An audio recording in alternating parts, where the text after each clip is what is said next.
اعوذ باللہ من الشیطان اللعین الرجیم بسم اللہ الرحمن الرحیم الحمد للہ وکفا وسلام علی عبادہ الذین اصطفیٰ. درود بھیجیے محمد علیہ.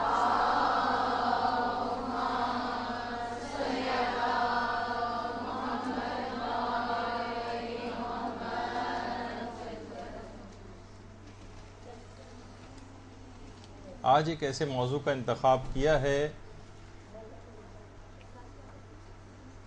کہ اب امید ہے کہ کافی ہفتوں تک یہ سلسلہ جاری رہے گا، اور وہ ایک ایسا موضوع ہے کہ جس کو معراج مومن کہا گیا ہے، جس کی قبولیت پر سارے اعمال کی قبولیت کا انحصار ہے، اور اس عمل یعنی نماز کا ہم نے کیا حشر کیا ہے اور ہم اس کو بہتر سے بہتر کیسے بنا سکتے ہیں. کوشش ہم یہ کریں گے کہ اس میں تمام گروپس کیونکہ بیٹھے ہوئے ہیں تو نماز سے متعلق جتنے بھی فقہی احکام ہیں، اہم ترین نماز سے متعلق جو اخلاقی امور ہیں، کچھ تاریخ کی باتیں ہوں گی، کچھ تفسیری باتیں ہوں گی، کچھ عقائد کے اعتبار سے باتیں ہوں گی، کچھ اعتراضات کے حوالے سے گفتگو ہوگی، اور کچھ خصوصی نکات کی طرف توجہ دلائی جائے گی. تو اس طرح یہ سلسلہ آگے بڑھے گا. دیکھیے، اسلام نے نماز کی اتنی زیادہ تاکید کی ہے کہ ہماری احادیث کی جو دو بڑی کتابیں ہیں، ایک تو ہے وسائل الشیعہ جو شیخ حر عاملی کی لکھی ہوئی ہے، اور دوسری ہے مستدرک الوسائل جو مرزا حسین نوری کی لکھی ہوئی ہے.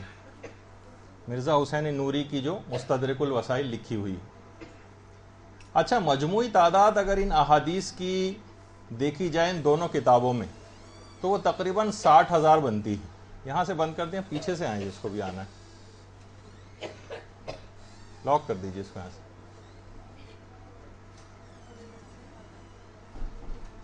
دونوں کتابوں کے ملا کر جو کل تعداد ہے وہ 60,000 ہے احادیث کی.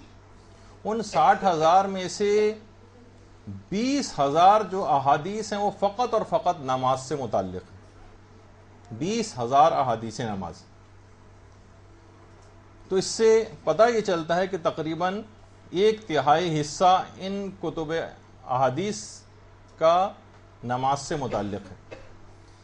اچھا، زیارت نامے کا ایک جملہ جو تقریباً تمام معصومین کی اور امام زادوں کی بھی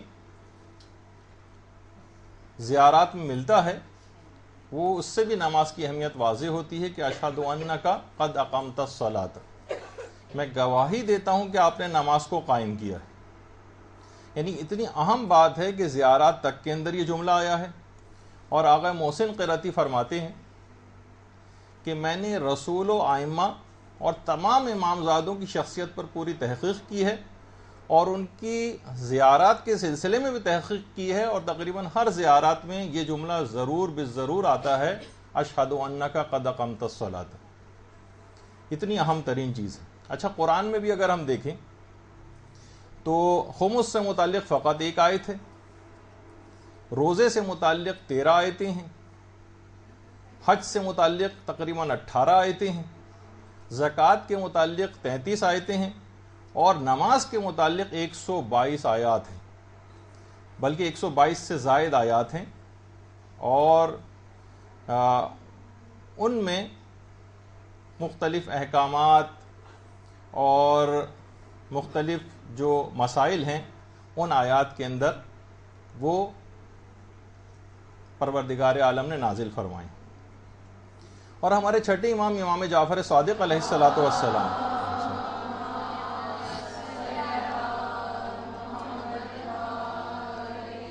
وہ یہ فرماتے ہیں سفینۃ البحار میں کہ نماز کی 4,000 حدیں ہیں، اور ہمارے علماء نے ان 4,000 حدوں سے مراد واجبات اور مستحبات لی ہیں.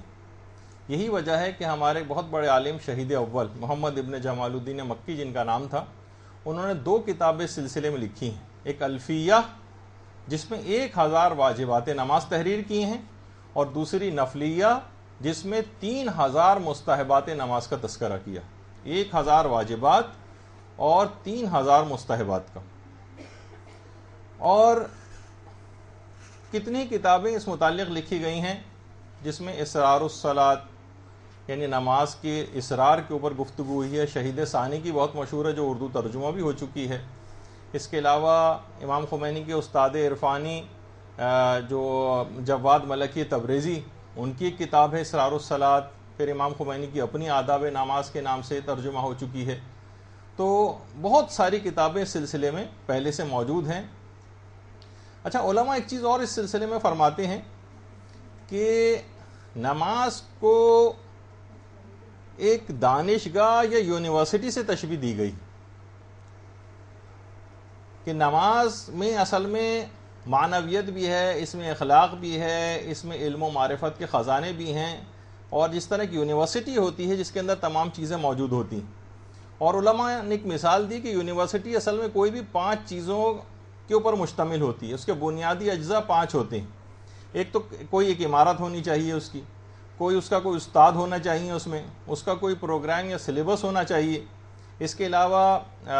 اس کی یونیورسٹی کی کوئی کتابیں ہونی چاہیے اور اس میں پڑھنے والے طالب علم. یہ 5 چیزیں ہیں. تو علماء یہ بیان فرماتے ہیں کہ اس یونیورسٹی کا جو استاد ہے وہ پیغمبر اسلام ختم مرتبت صلی اللہ علیہ وآلہ وسلم ہے.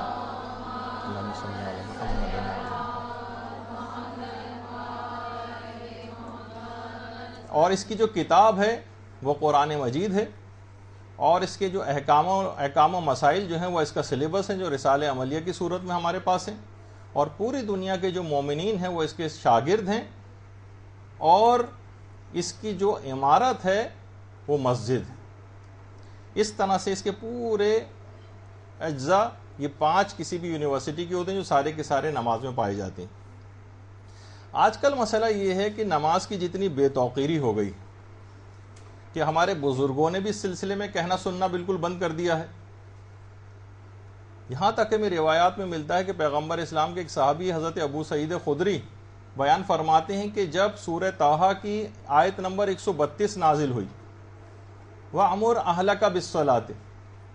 اے رسول اپنے گھر والوں کو نماز کا حکم دو، تو پیغمبر اسلام 9 ماہ تک ہر روز نمازوں کے اوقات میں حضرت زہرا سلام اللہ علیہا کے گھر کے دروازے پہ جاتے تھے.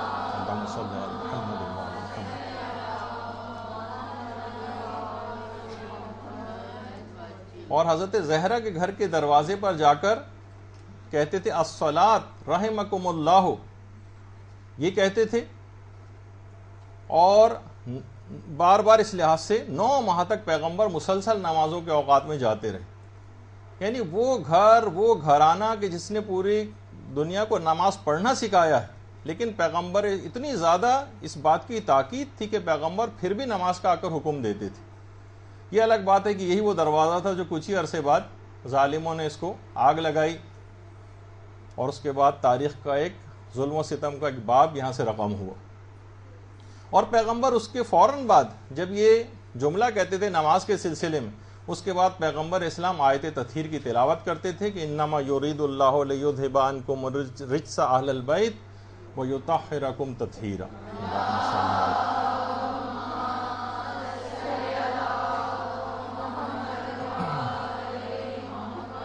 اتنا اہم حکم، اتنا اہمیت والا حکم،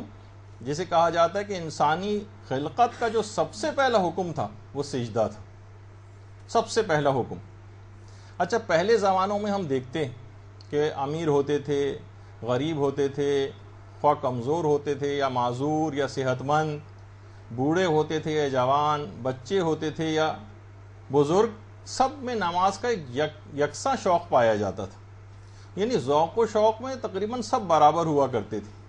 آج نہ ہمیں امیروں میں کوئی شوق عبادت نظر آتا ہے، نہ کوئی غریبوں میں نظر آتا ہے. صحت مند بھی اس سے غافل ہیں، اور بیمار تو تقریباً نمازوں کو اپنے اوپر سے ساقط ہی سمجھتے ہیں. دیندار بوڑھے اور جوان وہ بھی حتیٰ کہ فجر کی نماز تک میں تو ڈنڈی مار ہی جاتے ہیں. تو بہرحال کتنے ایسے افراد ہیں کہ جو بیمار ہوں اور نماز پڑھتے آپ کو نظر آئیں، معدود فقط چند افراد کے. کتنے ایسے افراد ہیں جو بوڑھے ہیں، یہ تو خیر مجتہد ہیں پھر بھی، علی صافی گل پائگانی لیکن آپ نے دیکھا کہ ڈرپ وغیرہ کہ وہ نشانات ان کے ہاتھ کے اوپر جو ہے وہ لگے ہوئے ہیں، اور سب بیماری کی حالت میں بھی تلاوت قرآن ہو رہی ہے اور نمازیں ہو رہی ہیں، جیسے کہ ہم آگے چل کر گفتگو میں آپ کو، تو بہت ہی کم ایسے افراد ہم کو نظر آتے ہیں، ورنہ تو معمولی بیماریوں میں لوگ جس طریقے سے نماز کو ترک کرتے ہیں اور چھوڑتے ہیں۔ ہمیں نہیں نظر آتا کہ خواتین کتنی زیادہ، حتیٰ کہ دیندار خواتین بھی، کتنی ایسی خواتین ہیں کہ جو 40 روز تک بچے کی پیدائش کے بعد نماز نہیں پڑھتی ہیں، اور پھر کتنی خواتین ایسی ہیں دینداروں میں بھی جو اپنے مخصوص مسائل کو سمجھتے ہوئے نمازوں کو اس کے مطابق پڑھتی ہیں، اور ہمیں کہیں نظر نہیں آتا کہ نماز کی وجہ سے آج تک کسی نے کوئی معمولی سا بھی نقصان برداشت کیا ہو۔ یعنی ہم دیکھتے ہیں کہ جب بھی کبھی کوئی کام عام سا حل، چھوٹا سا ایک دنیاوی کام بھی ہوتا ہے تو اس میں ہمیشہ نماز ہی کو قربان کر دیا جاتا ہے، چھری ہمیشہ نماز ہی کے گلے پر چلتی۔ یہ نہیں ہوتا کہ ہم کسی اس کام کو چھوڑ دیں، کوئی نقصان اٹھا لیں کسی نماز کی وجہ سے، نہیں، نماز قضا ہو جائے گی کہ فلاں کام تھا فلاں کام تھا۔ یعنی سب پرائیورٹیز میں سے سب سے لیسٹ جو پرائیورٹی ہے، سب سے آخر میں، وہ ہم نے نماز کو شمار کیا ہوا ہے۔ اور یہی وجہ ہے کہ جو بلال حبشی تھی، بلال حبشی جو کہا جاتا ہے کہ پیغمبر کی پارلیمنٹ کے جو سپیکر تھے، جو مؤذن تھے پیغمبر کے، وہ ہمیشہ ہر وقت باوضو رہتے تھے، اور اس کی وجہ یہ تھی کہ جب چاہیں باوضو رہنے میں، دیکھیے ایک فائدہ ہے، ہر وقت اگر آپ باوضو رہنے کی عادت ڈال لیں، اور گھر میں آگے چل کر آپ کو جو اگلی نشستیں آئیں گی اس میں نمازی بننے کے طریقہ کار بھی کچھ بیان کیے جائیں گے، جس میں سے ایک طریقہ ابھی سن لیجئے کہ اگر آپ ہر وقت باوضو رہنے کی عادی ہو گئے اور گھر میں آپ نے کوئی ایک جگہ مخصوص نماز کے لیے بنا لی، بہت اچھی سی کوئی جگہ جو ہر وقت جانماز جہاں پہ بچھی رہے، جہاں کھولنی نہیں پڑے، جانماز کو کسی جگہ سے اتارنا نہ پڑے، آپ کو اس کو کھول کے بچھانا نہ پڑے، اور باوضو رہنے کی عادی ہو گئی، تو آتے جاتے آپ، کیونکہ ہر وقت باوضو ہیں، اپنی قضا نمازیں ایک قضا نماز پڑھ کے چلی گئیں، اپنے کاموں میں لگ گئیں، پھر آتے جاتے پھر وہ جانماز پہلے سے بچھی ہوئی ہے، جو ضروری بھی نہیں کہ اس کے موڑ کے اس کو تہہ کر کے ہی رکھا جائے، نہیں، ہر وقت بچھی رہے، جس میں آتے جاتے آپ اپنی قضا نمازیں یا مستحب نمازیں وہ سب پڑھتی رہیں، اس طرح سے بھی عادی بنا جا سکتا ہے۔ تو ایک وجہ یہ، اور اس طرح کا ذوق و شوق اس زمانے میں بھی اصحاب رسول میں پایا جاتا تھا، کہ کہا جاتا ہے روایات میں کہ مسجد نبوی کی ایک زمانے میں چھت نہیں تھی، بعد میں خیر چھت وغیرہ ڈل گئی تھی، اور مسجد نبوی میں چھت نہیں تھی، اور جو پتھر تھے، پتھریلی زمین، وہ توے کی طرح تپنے لگتی تھی، تو پیغمبر کے جو مخلص اصحاب تھے وہ کنکریوں کو ہاتھ میں اٹھا کے پھونکے مار مار کر ٹھنڈی کیا کرتے تھے، ان کو ٹھنڈا کرتے تھے تاکہ نمازوں کے اوقات میں پھر ان کے اوپر سجدہ کیا جا سکے۔ اور خالی صرف مسجد نبوی کی حد تک نہیں تھا، بلکہ خود خانہ کعبہ، جو پرانا خانہ کعبہ، اطراف میں ایسے پکے فرش، ٹھنڈے فرش، یہ سب کچھ نہیں بنے ہوئے تھے، اور اس کے بہت بعد تک بھی ایسا سلسلہ رہا۔ اس کے بعد پھر بہت ساری ایسی چیزیں ہو گئیں کہ اب خانہ کعبہ کا فرش وغیرہ اور مسجد نبوی اب تو زبردست ایئر کنڈیشننگ کے سسٹم وہاں پر لگے ہوئے ہیں، اور وہ سب چیزیں ٹھنڈی رہتی ہیں۔ اور جب بھی پیغمبر کے اصحابی کہتے تھے کہ نماز ظہر سے زیادہ مشکل ہمارے لیے کوئی نماز نہیں ہوتی تھی، لیکن ہم آج ہیں کہ اس کے باوجود ہمیں کتنی سہولیات مل چکی ہیں، اے سی لگے ہوئے ہیں، اور فین لگے ہوئے ہیں، اور روم کولر لگے ہوئے ہیں، اور ٹھنڈے گھر ہمارے ہوتے ہیں، پھر بھی دیکھنے میں آتا ہے کہ لوگ نماز کے پابند نہیں ہیں۔ آیت اللہ محسن امین عاملی ہمارے لبنان کے ایک بہت بڑے عالم گزرے، یہ خود فرماتے ہیں کہ انہوں نے دمشق میں ایک مدرسہ کھولا تھا بچوں کا، خود بہت ہی بڑے عالم تھے، لیکن چھوٹے بچوں کا ایک مدرسہ جو اپنی نگرانی میں محسن امین عاملی چلاتے تھے۔ ایان الشیعہ ان کی بہت مشہور کتاب کا نام، اپنی نگرانی میں بچوں کو تعلیم دلواتے تھے۔ خود فرماتے تھے کہ ہمارے مدرسے کے تربیت یافتہ ایک طالب علم نے ایک دفعہ امریکہ سے مجھے، جو تعلیم کے لیے پھر امریکہ چلا گیا تھا، وہاں سے خط لکھا اور کہا کہ میں یہاں ایک دفعہ امتحان دے رہا تھا، اور امتحان اتنا تاخیر سے شروع ہوا کسی وجہ سے کہ میں نے دیکھا کہ اب میں نے مزید انتظار کیا تو نماز کا وقت قضا ہو جائے گا۔ میں نماز کے لیے اٹھا، ساتھیوں نے بہت مجھے منع کیا، ارے کہاں جا رہے ہو، نماز تمہارا پیپر ہو جائے گا، بہت نقصان ہو جائے گا۔ اس نے کہا نہیں، ساری زندگی میں نے ایک دفعہ بھی نماز قضا نہیں کی، اور کوئی وائوا وغیرہ ٹائپ کا تھا۔ جب اس کا نام پکارا گیا تو معلوم یہ چلا، سارے طالب علموں نے کہا وہ تو نماز پڑھنے چلا گیا۔ خود امریکہ کے وہ پروفیسر بڑے متاثر ہوئے، کہا جو اپنے فرائض کو اتنی اہمیت دیتا ہو، اس سے ہمیں کچھ ریلیکسیشن اس کو دینا ہی چاہیے۔ دوبارہ اس کا امتحان لیا اور اس نے اپنے خط میں محسن امین عاملی کو باقاعدہ یہ بات بتائی کہ نماز بھی میری قضا نہیں ہوئی اور پروردگار نے ایسا انتظام کیا کہ نماز دوبارہ امتحان. اللہم صلی علی محمد و علی محمد. اب محسن امین عاملی پھر کہتے ہیں کہ میں نے اپنے مدرسے میں طالب علموں کی اتنی تربیت، ایسی تربیت کی کہ اگر وہ دریا میں بھی گر جائیں تب بھی ان کا دامن تر نہ ہو. اس طرح کے اتنے بڑے بڑے علماء چھوٹے چھوٹے بچوں کے اس طرح سے مدرسے چلاتے تھے اور ایسی تربیت وہاں پر ہوا کرتی تھی. پیغمبر اسلام جب اس نماز کے متعلق فرماتے تھے کہ ہر چیز کی ایک زینت ہوتی اور اسلام کی جو زینت ہے وہ 5 وقت کی نمازیں. اتنی اہم بات ہے یہ نمازوں کے سلسلے میں کہ جب ہمارے امام زمانہ علیہ الصلوۃ والسلام ظہور فرمائیں گے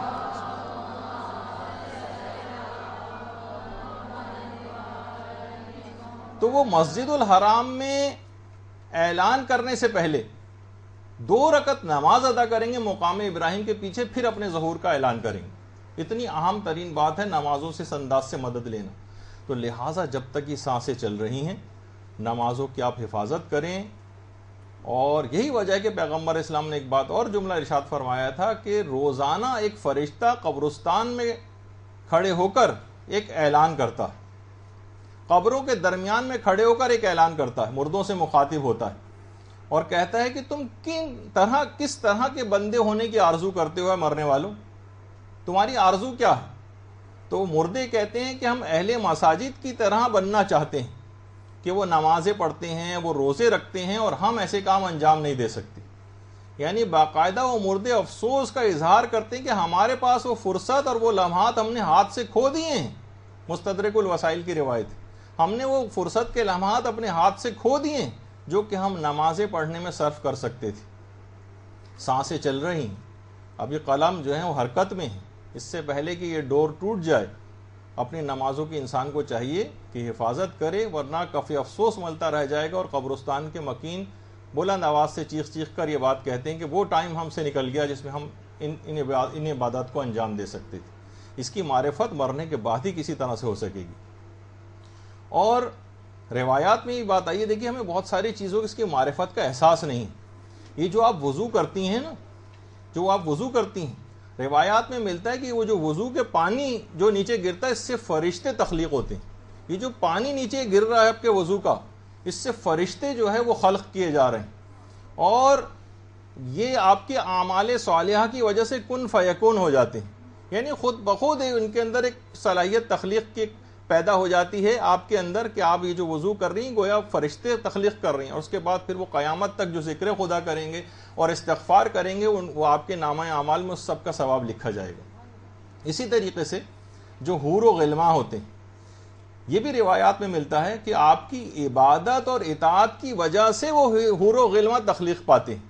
یہ جنت کے اندر ایسا نہیں کہ پہلے سے وہاں موجود ہو، نہیں، جو شخص جتنے اعمال صالحہ انجام دے کر جائے گا وہ گویا ان تمام چیزوں کی تخلیق یہاں سے کروا کر جائے گا. اور یہی وجہ ہے کہ پروردگار قیامت کے روز آتش جہنم سے کہے گا کہ اے نار جہنم تو جس کو جلانا چاہے جلا دے، لیکن خبردار اعضائے سجدہ کے قریب بھی نہ جانا. یہ جو آپ نمازیں پڑھتی ہیں، جو اعضائے سجدہ ہیں آپ کے ساتھ، دیکھا جائے تو پورے تقریباً جسم کا احاطہ کیے ہوئے ہیں. پروردگار کا کہے گا کہ خبردار اعضائے سجدہ کے قریب بھی نہ جانا. اس کا مطلب ہے کہ جو شخص بھی اس دنیا میں نماز پڑھتا ہے پابندی سے، پھر اس کا جہنم میں جانا ممکن نہیں، کیونکہ آتش جہنم اس کو جلا نہیں سکتی. اور جو کہ یہ روایت تفسیر منہج الصادقین میں بھی ہے، اس کی 8ویں جلد میں بھی. تو بہرحال جتنے بھی نمازی افراد ہیں، علماء یہ بات بیان فرماتے ہیں، تمام نمازی افراد مر کر یہ سیدھے سید الشہداء کے جوار میں پہنچ جاتے ہیں. اللہم صلی علی محمد و علی محمد. جبھی نماز کے اوقات میں اکثر علماء اس بات کے قائل ہیں کہ امام حسین علیہ السلام کو ضرور یاد کیا جائے. ایک تو نماز انہی کے وجود سے باقی ہے. آیت اللہ عبد الحادی شیرازی باقاعدہ یہ بات کہتے تھے، جو یہاں سے سینئر کلاس ہے اس میں بھی ہم ایک بتا چکے ہیں ان کا یہ جملہ، کہ ہمیشہ نماز کے شروع ہونے سے پہلے آیت اللہ عبد الحادی شیرازی السلام علیکہ یا ابا عبداللہ الحسین کہا کرتے تھے، اور پھر نماز میں تکبیرۃ الحرام کہتے تھے کہ یہ بہت ہی مجرب ہے نماز میں خشوع و خضوع پیدا کرنے کے لیے. ہمارے تمام ادھر ادھر جو خیالات دوران نماز جا رہے ہوتے ہیں، اگر ہم جملہ اس سے پہلے کہہ دیں ذرا خشوع و خضوع ذرا متوجہ ہو کر، تو پوری نماز میں ہم کو خشوع و خضوع حاصل ہو جائے گا۔ اور باقاعدہ ایک کتاب جو ایران سے چھپی ہوئی ہے، پیشانی سوختہ کے نام سے، اس میں ایک واقعہ ہے جب ایران عراق جنگ ہو رہی تھی، تو آپ کو پتہ ہے کہ اس جنگ کے اندر ہر عمر کے لوگ موجود تھے ایران کی طرف سے، اس میں بوڑھے بھی تھے، تو ایک امام جماعت بھی تھے، حتیٰ کہ علماء بھی اس میں شریک ہوتے تھے۔ تو ایک امام جماعت بھی اس جنگ میں شریک تھے اور محاذ جنگ پہ تھے۔ ان کا کام یہ تھا کہ جو کوئی بھی سپاہی شہید ہو جاتا تھا تو وہ اس شہید کے لاشے کی کمر سے ایک رسی باندھتے تھے اور دوسری اپنی کمر میں باندھتے تھے، اور اس وقت گھمسان کی جو جنگ ہو رہی ہوتی تھی اس میں اس شہید کو محاذ سے کچھ فاصلے پر منتقل کرتے تھے کھینچ کے، ایک رسی اپنی کمر سے باندھ کے ایک اس کی کمر سے باندھ کے۔ جس وقت وہ یہ کام کر رہے تھے، اچانک ٹینک کا ایک گولہ ان کی گردن پہ آ کے لگا اور ان کا جو سر تھا وہ تن سے جدا ہو گیا، شہید ہو گئے۔ ان کے ایک ساتھی نے بتایا کہ جب میں ان کے تنے بے سر کے پاس پہنچا، اچھا کیونکہ وہ بہت زیادہ نمازوں کے پابند تھے اور اس جنگ تک کے اندر وہ سخت ترین اوقات میں بھی نمازوں سے غفلت نہیں کرتے تھے، امام جماعت بھی تھے۔ کہنے میں جب ان کے پاس گیا تو ایک آواز سن کر میرا جسم کانپ گیا۔ ان کے جو تنے بے سر تھا اس میں سے ایک آواز آ رہی تھی، السلام علیکہ یا ابا عبداللہ الحسین۔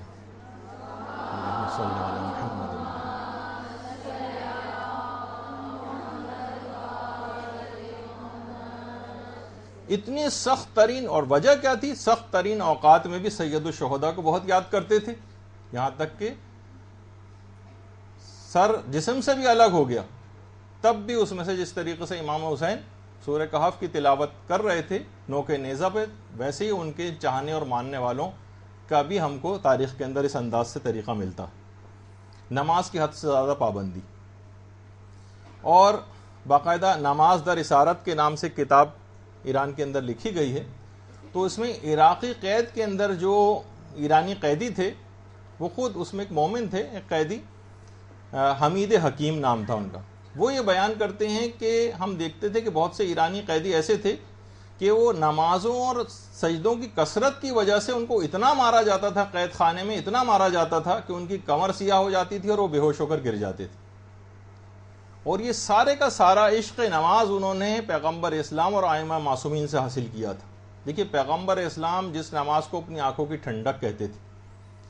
اور خود پیغمبر کا اپنا طریقہ اس بات کی گواہی دیتا ہے کہ جب مکے سے مدینہ ہجرت کی تھی تو وہاں جانے کے بعد بھی سب سے پہلا کام جو پیغمبر نے قرار دیا تھا وہ ایک مسجد کی تعمیر تھا۔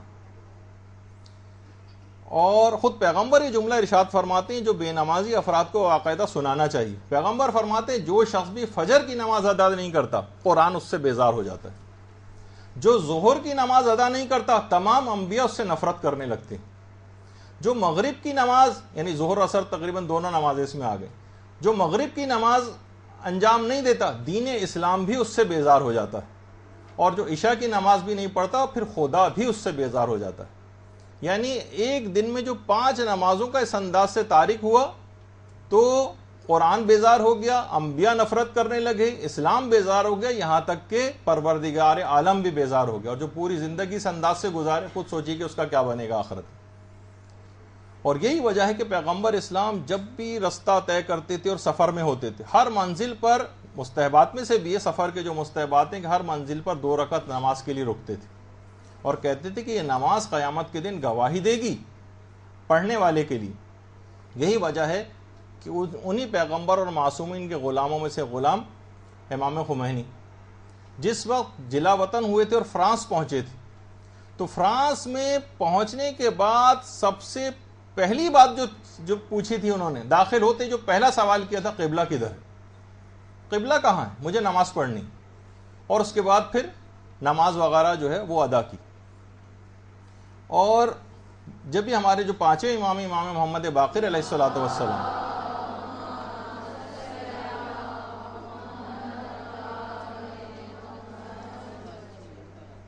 وہ وضو کو خدا کی حدود میں سے ایک حد قرار دیتے تھے، یعنی جس حد کو خدا نے نماز کے لیے وضو کو واجب کیا، وہ فرماتے تھے کہ اس کو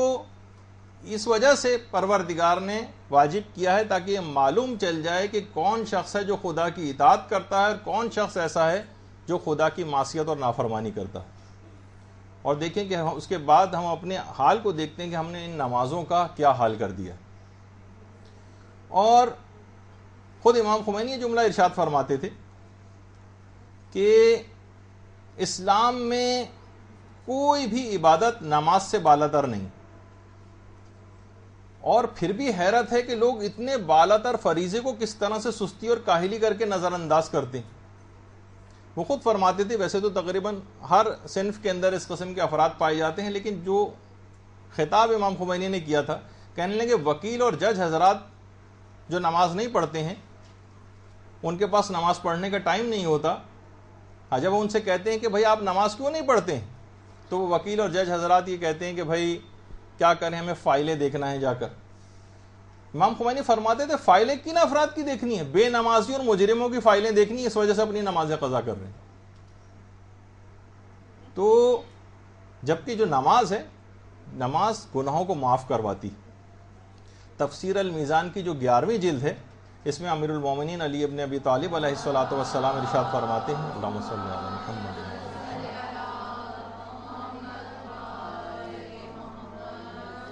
کہ ہم ایک دفعہ پیغمبر اسلام کے ہمراہ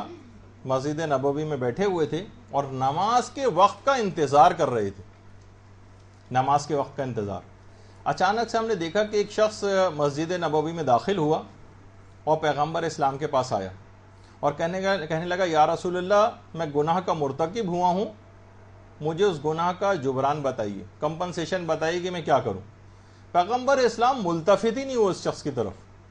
اور نمازوں میں مشغول ہو گئے، یہاں تک کہ پھر نماز جماعت کا وقت آ گیا، پیغمبر اسلام نے جماعت کی امامت شروع کروا دی، وہ شخص بھی پیچھے جا کر کھڑا ہو گیا۔ جب نماز ختم ہوئی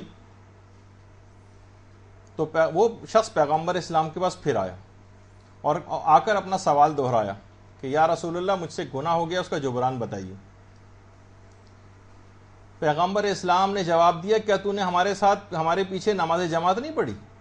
کہا کہ ہاں یا رسول اللہ پڑھی ہے۔ کہا تیری یہی نماز تیرے گناہوں کا کفارہ بن گئی۔ اللہم صلی علی محمد وعلی محمد۔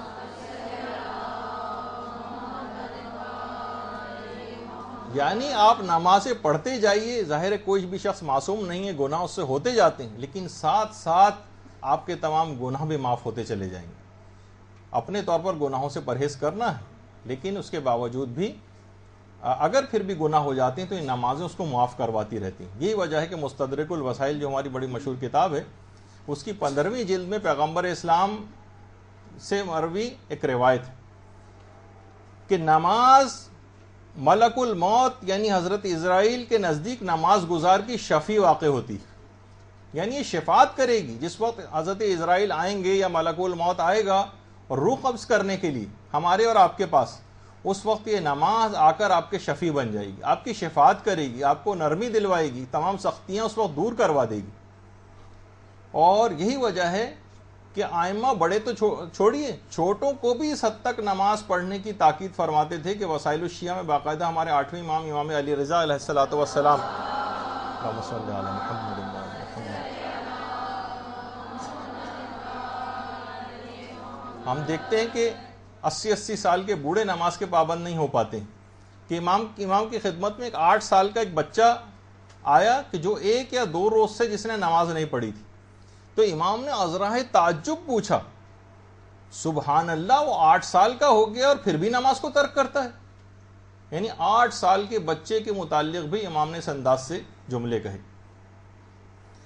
اور آج ہم اسی نماز کی اتنی بے توقیری دیکھتے ہیں، ان مساجد کی اتنی بے توقیری دیکھتے ہیں، حتیٰ کہ جو مساجد کے جو خدام تھے، دیکھیے ایک زمانہ تھا یہ جو مساجد کے جو خدام تھے یہ انبیاء ہوا کرتے تھے، اس کے متولی انبیاء ہوتے تھے۔ حضرت ابراہیم علیہ السلام یہ مسجد کے خادم ہوا کرتے تھے، صفائیاں کیا کرتے تھے، مسجد کی دیکھ بھال کیا کرتے تھے۔ حضرت زکریا کے متعلق ملتا ہے وہ مسجد کے متولی اور صفائی کرنے والے ہوتے تھے۔ اور حضرت مریم، ان کی والدہ نے باقاعدہ نظر کی تھی، جو قرآن کی آیات کے اندر بھی اس نظر کا تذکرہ آیا ہے کہ میرے ہاں جو بھی بچہ پیدا ہوگا وہ مسجد کا میں اس کو خادم بناؤں گی. لیکن آج ہم دیکھتے ہیں کہ اتنی بے توقیری اس نماز کی ہو گئی ہے، اتنی بے توقیری اس مسجد کی ہو گئی ہے کہ یہاں پر آج کے خادم کون ہوتے ہیں؟ جو پہلے انبیاء ہوا کرتے تھے، آج کون ہوتے ہیں؟ بوڑھے، بیمار، مریض، جاہل، داڑھی منڈے، بد اخلاق، چڑچڑے، ایسے افراد کو تقریباً ہر جگہ ایسا نہیں ہے لیکن بہت ساری جگہوں پہ اس طرح سے ہم کو دیکھنے میں آتا ہے، وہ صرف اسی وجہ سے. تو جبکہ ہم دیکھتے ہیں کہ معدود چند افراد کے بہت سے لوگ تو بہت سی مساجد میں جو خادم ہوتے ہیں وہ بہت فریضہ سمجھ کے بھی ادا کرتے ہیں، لیکن ہم دیکھتے ہیں کہ بہت سارے ممالک ایسے ہیں کہ جہاں پر باقاعدہ وہاں کے افراد نمازی صفائی نہیں کر رہے ہیں مسجد کی، بلکہ لیبر کا انتظام کیا جا رہا ہے. اخباروں میں اشتہارات آتے ہیں کہ بھئی فلاں مسجد کے لیے مزدور چاہیے جو صفائی وہاں پر کرے، فلاں جگہ پہ ہمیں کلینر چاہیے اور مسجد کے عملے کی صفائی کے لیے نہیں. مسجد کے آنے والے نمازی اتنے متکبر ہو گئے ہیں کہ وہ مسجد کی کوئی چیز جو ہے وہ صاف کرنے کو تیار نہیں، اور سوچتے ہیں کوئی ہم یہ کام کیوں کریں، تو بہت حقیر اور چھوٹا کام ہے جو انبیاء کیا کرتے تھے کسی زمانے. تو بہرحال اب آپ خود سوچیے کہ دیکھیے ائمہ کے روضوں کی خاک و گرد صاف کر رہے ہیں، کتنا زیادہ ثواب. ہر شخص جا کے وہاں سے جھاڑو لیتا ہے اور وہاں کوشش کرتا ہے کہ میں سعادت کو حاصل کروں. تو کیا خدا کے گھر کی صفائی کی کوئی اہمیت نہیں کہ کوئی عام شخص اس کی کوئی صفائی نہیں کر سکتا؟ اور میں کہوں کہ تھوڑا سا یہ بھی دماغ میں رہے کہ مسجد کے ساتھ ساتھ مدرسے کی بھی کوئی کم ویلیو نہیں. یہاں پہ بھی اگر آپ کوئی چیز کچرا پھینک کے جائیں گی، کچھ کر کے جائیں گی، تو یہ بہت بے توقیری، ایسے ہی جیسے آپ نے مسجد کی کوئی توہین کر دی. یہاں پر صفائی ستھرائی رکھنا، اس کا خیال کرنا، کوئی چیز آپ کو نظر آیا آپ خود اٹھا کے ڈسٹ بن میں ڈال دیں، اس کی توقیر شمار ہوگی. یہ علوم محمد و آل محمد حاصل کرنے کی ایک جگہ ہے. درود بھیجیے محمد و آل محمد.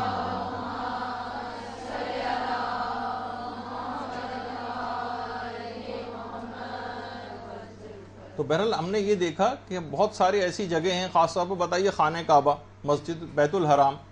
مسجد الحرام، اس سے زیادہ تو وہاں پر بھی ہم کو یہ نظر آتا ہے کہ جو وہاں کے کچھ مقامی افراد ہیں وہ مسجد کے کاموں کو اس لحاظ سے ہاتھ تک نہیں لگاتے، اور انہوں نے یہ جو گرین کپڑوں میں آپ کو نظر آ رہے ہیں اپنے لباس میں، یونیفارم میں، وہ مختلف ممالک سے وہ لیبر ہے جو کہ وہاں بھرتی کر کے وہاں کے اپنے افراد جو ہیں وہ کہیں پہ بھی اس انداز سے کوئی ہاتھوں میں وہ واکی ٹاکی وغیرہ لیے تو گھومتے نظر آتے ہیں. لیکن مسجد الحرام کا کوئی کام جہاں پہ انسان اپنی پلکوں سے جھاڑو دے جس جگہ پر جو اس کو کرنا چاہیے، لیکن ہم دیکھتے ہیں کہ ایک بے توقیری ہے، یہ اس کا اہمیت کا احساس نہیں کہ ہم کس جگہ پر ہیں. تو بہرحال تو اب دیکھیے نماز جو کہ علماء فرماتے ہیں کہ اردو کا بھی لفظ ہے، فارسی کا بھی لفظ ہے، دونوں میں استعمال ہوتا ہے. عربی میں صلاۃ یا صلاح جسے کہا جائے، البتہ شریعت میں ایک خاص طریقے اور خاص ترکیب کے ساتھ خدا کی عبادت کرنے کا نام نماز ہے. صلاح یا صلاۃ کے جو عربی لغت کے اعتبار سے اس کو دعا کرنے کے معنوں میں بھی ہے، تعظیم کرنے کے معنوں میں بھی ہے، آگ جلانے کو بھی کہتے ہیں،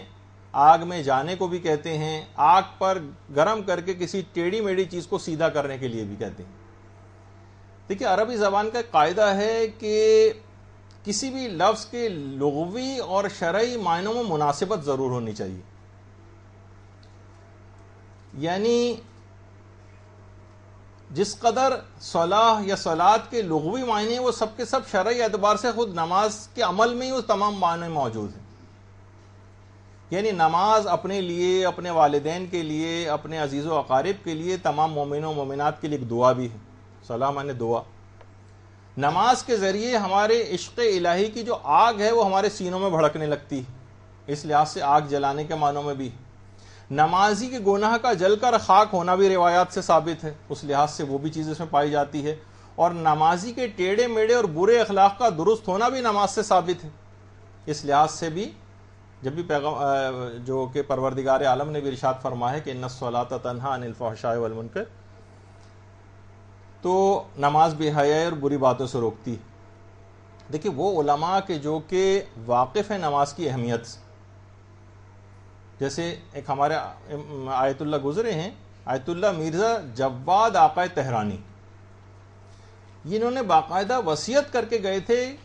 ان کی وصیتوں میں سے ایک وصیت یہ تھی کہ اگر کوئی شخص بھی مرنے کے بعد ایصال ثواب کے لیے میرے لیے کوئی کام کرنا چاہے تو میں اس سے فقط ایک گزارش کرتا ہوں، میرے لیے فقط 2 رکعت نماز پڑھے. نماز کی اتنی اہمیت، ان کو پتا تھا کہ یہ 2 رکعت نماز، ابھی آپ جیسے جیسے ہماری گفتگو آگے بڑھے گی آپ دیکھیں گے کہ ایک مثلا اللہ اکبر جو آپ کہہ رہی ہیں نماز میں، کتنی دفعہ آپ اللہ اکبر کہتی ہیں، ایک دفعہ کہنے کا کتنا ثواب، پوری تکبیرۃ الاحرام پہ شاید ایک نشست ہو ہماری، اس میں احساس ہوگا آپ کو کہ ورے صرف ایک اتنا چھوٹا سا جملہ کہنے میں اتنے اس کے فضائل اور معرفت کی باتیں اس کے اندر پوشیدہ۔ تو یہ بات جو کہتے تھے کہ اس کو چاہیے کہ وہ نماز ہدیہ کرے، اور کسی چیز کی وصیت نہیں کی۔ اور امیر المومنین علی ابن ابی طالب علیہ الصلوۃ والسلام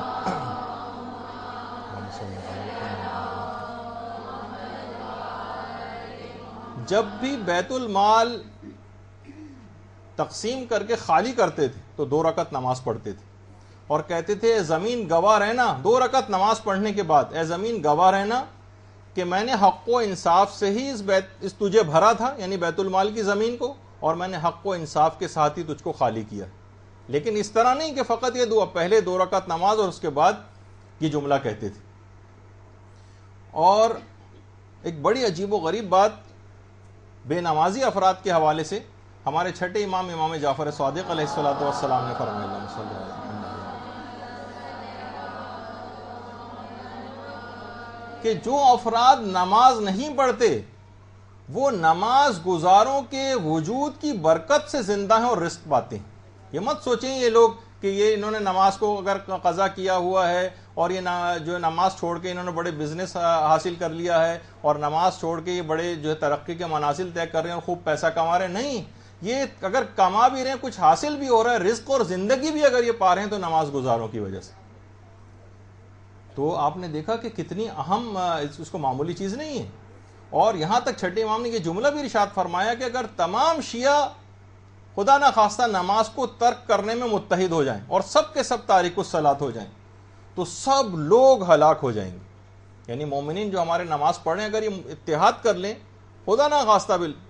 تو سارے لوگ ہلاک ہو جائیں گے، پوری دنیا ہلاک ہو جائے گی،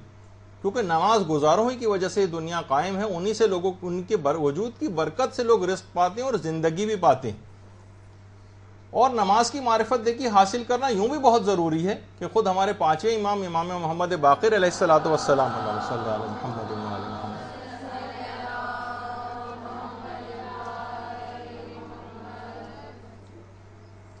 کہ جو شخص بھی نماز اور اس کے آداب اور اس کی شرائط اور اس کی راز و حقیقت کی معرفت نہیں رکھتا وہ ہماری حقانیت کا انکار کرتا ہے۔ دیکھیے کتنی بڑی بات امام نے کہی، بہار الانوار کی جلد نمبر 82 امام فرماتے ہیں کہ جو شخص بھی نماز اور اس کے آداب و شرائط کی معرفت نہ رکھے اور نماز کی حقیقت کی معرفت حاصل نہ کرے وہ گویا ہماری حقانیت کا سے انکار کر دیتا ہے۔ یہاں پر ان افراد کو بھی بہت تنبیہ ہے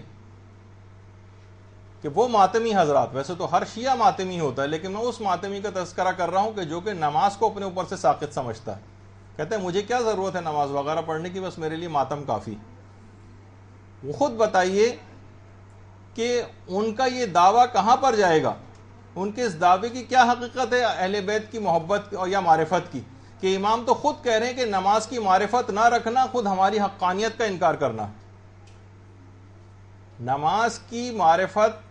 نہ رکھنا خود ہماری حقانیت کا انکار ہے، یعنی امامت کا انکار کرنے کے مترادف یہ بات ہے۔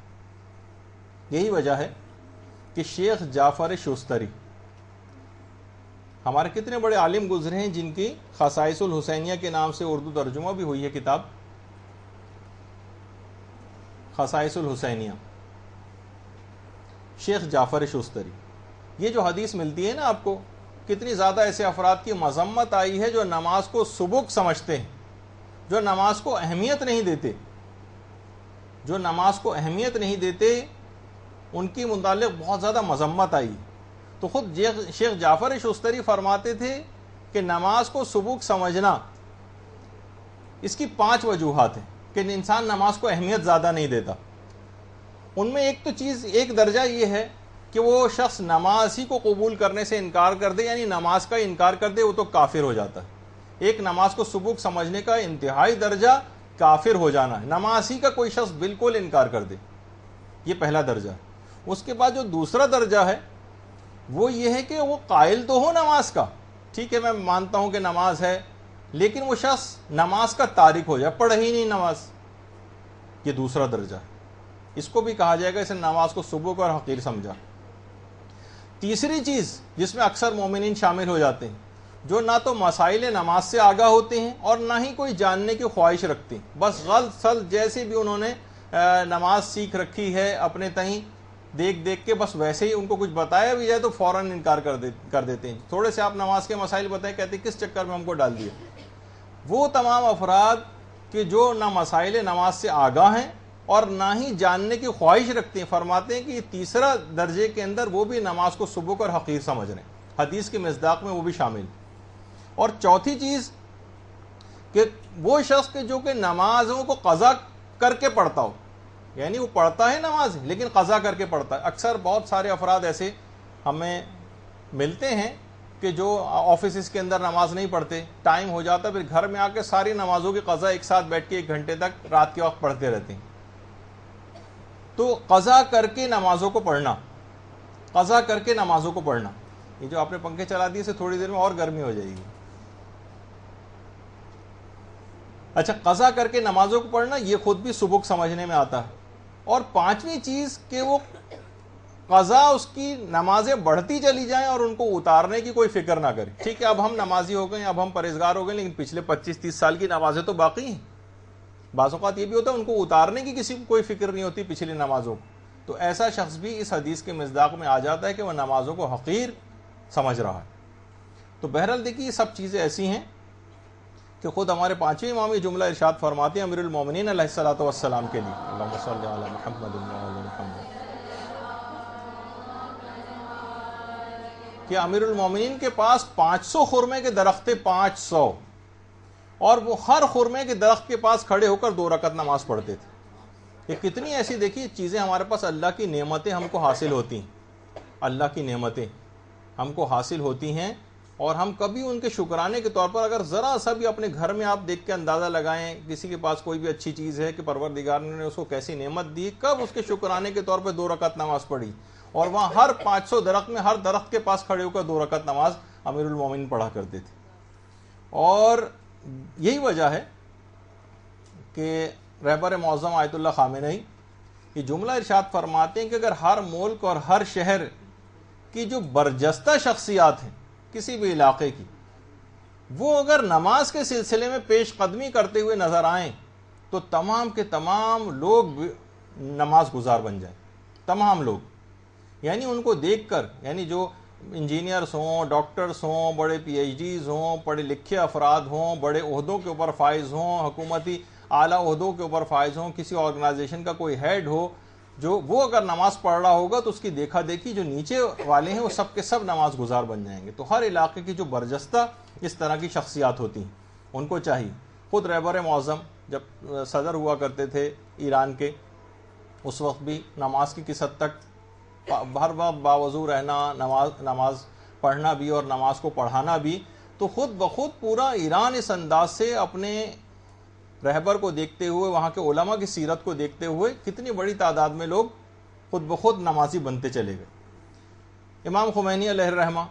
وہ بھی ہر جگہ نماز، ہر جگہ نماز کا خیال، ہر وقت نماز سے مدد، ادھر نماز کا وقت آ جائے پھر نہ کوئی میٹنگ ہوگی نہ کوئی ڈسکشن ہوگا، بڑی سے بڑی اہم چیز کے اوپر بات چیت ہو رہی ہے وہ موقوف کر دیتے تھے، کوئی پریس کانفرنس ہوتی تھی موقوف کر دیتے اور پہلے نماز۔ تو ہر شخص جو بھی دیکھ رہا ہے ان تمام چیزوں کا اثر قبول کرتا ہے۔ اسی طریقے سے خود ایران کے صدر اگر جہاز میں بھی ہیں تو پورا جہاز کا عملہ، پورا ساتھ میں افراد، وہ بھی جہاز میں سب ساتھ ہی نماز جماعت بھی قائم ہو رہی ہے، نماز بھی ہر جگہ جو ہے وہ پڑھتے نظر آ رہے ہیں۔ خود ایران کے جو سب سے پہلے صدر تھے جو بعد میں ایک بم دھماکے میں شہید بھی ہو گئے تھے، شہید رجائی، جو الٹے ہاتھ سے پہلی صف میں دوسرے نمبر پہ جو کھڑے ہوئے ہیں وہ شہید رجائی، تو وہ بھی انہوں نے تو اپنی زندگی کا ایک وہ بنایا ہوا تھا، باقاعدہ نظر کر رکھی تھی، قسم کھائی ہوئی تھی، عہد کیا ہوا تھا کہ اگر کسی بھی وقت کھانا اگر آ گیا اور نماز کا وقت ہو گیا اور میں نے نماز کو پڑھنے سے پہلے کھانا کھا لیا تو میں اگلے دن روزہ رکھوں گا۔ یعنی ممکن ہی نہیں تھا کہ اب نماز کا وقت آ چکا اور وہ کوئی کھانا ہے کسی اور مصروفیت میں جو ہے وہ کھڑے ہو جائیں جا کر یا کچھ اور کام کرنے لگے۔ بہرحال پھر شہادت کا ایک مرتبہ اور وہ بھی انہوں نے پایا. مذاکرات کو اپنے تمام نامکمل چھوڑ کے اٹھ جاتے تھے. تو اس انداز سے کہ خود بخود جب دیکھتے ہیں لوگ ہمارا صدر ایسا کر رہا ہے, ہمارا وزیر اعظم ایسا کر رہا ہے, ہمارے گورنر صاحب ایسا کر رہے ہیں, ہمارے پرنسپل صاحب ایسا کر رہے ہیں, سب اگر نماز کے اول اوقات کی اس انداز سے رعایت کرتے دیکھیں گے لوگ, تو نیچے کے افراد خود بخود نماز کے پابند ہو جائیں گے. کتنی افضل عبادت ہے حج کہ خود ہمارے چھٹے امام فرماتے ہیں کہ حج اللہم صلی علی محمد وعلی محمد, کہ جو کچھ دنیا میں ہے اور جو کچھ بھی دنیا کے اندر پایا جاتا ہے حج اس سے افضل ہے, اور ایک واجب نماز 1000 مستحب حجوں سے افضل ہے. یعنی پوری دنیا میں, پوری دنیا سے جو کچھ ہے, جو کچھ دنیا میں ہے اس سے حج افضل ہے, اور ایک واجب نماز 1000 مستحبی حج سے افضل ہے. تو باقاعدہ دیکھیے, میں پڑھ رہا تھا ایک جگہ پہ, ایران کے ایک طالب علم تھا. اب دیکھیے ہر جگہ جب مثالیں وہیں کی ملیں گی تو ہم وہیں کی مثال پیش کریں گے نا, یا تو آپ کوئی کتاب لکھیے بتائیے کہ یہاں پر پاکستان میں بھی دیکھیے اس طرح کے واقعات ہیں, تو ہم اس میں سے پڑھ کر آپ کو بتائیں گے, ورنہ آپ فورن ایجنٹ ہونے کا الزام لگا دیا جاتا ہے. لیکن جہاں اچھی کوئی مثال نظر آئے گی وہیں سے تو انسان لے گا نا. ایک مضمون لکھنے کو دیا گیا, میری زندگی کا بدترین دن. تو ایک بچے نے ایک مضمون لکھا تھا, میری زندگی کا بدترین دن وہ تھا کہ جب میں صبح کو اٹھا تو سورج نکل چکا تھا اور میری نماز فجر قضا ہو گئی تھی. بدترین دن تھا میری زندگی کا.